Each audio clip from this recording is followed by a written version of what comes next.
3 пожари во Кочани за помалку од 2 часа. Гореше фабрика за стиропор, семејна куќа во населбата Трајаново Трло, како и сува трева. Во првиот пожар, односно во фабриката за стиропор, причината огромна материјална штета.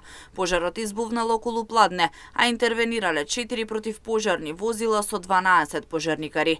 Гасењето на пожарот се одвивал во специфични услови, бидејќи се работело за лесно запалив материјал, но истиот е локализиран и е спречено да се прошири на околните објекти. Малку подоцна се запали семејна куќа во населбата Трајаново Трло, како и сува трева. Интервенираа од територијалната противпожарна единица Кочани, како и од доброволното противпожарно друштво. Директорот на дирекцијата за заштита и спасување Стојан Чангелов со апел до граѓаните да бидат внимателни, бидејќи сезоната на пожари на отворено веќе започна.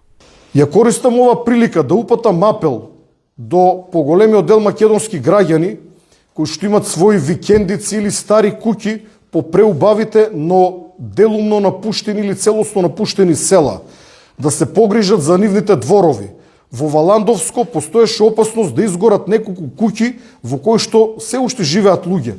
Возрастни луѓе кои што го запустиле дворот, односно во дворот има трава повисоко од 1 метар и пожарот од блиските ридишти долови можеше да влезе буквално до куќниот праг и со тоа да бидат запалени куќите.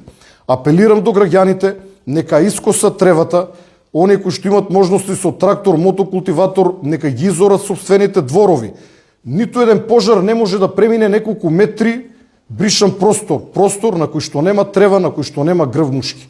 Според бројките кои ги кажа Ангелов, во месец јуни имало 317 пожари на отворено, вклучувајќи ги овде и пожарите на депониите, а само во првите 3 дена од овој месец се регистрирани 43 пожари на отворено. Веќе активна е забраната за движење во шуми.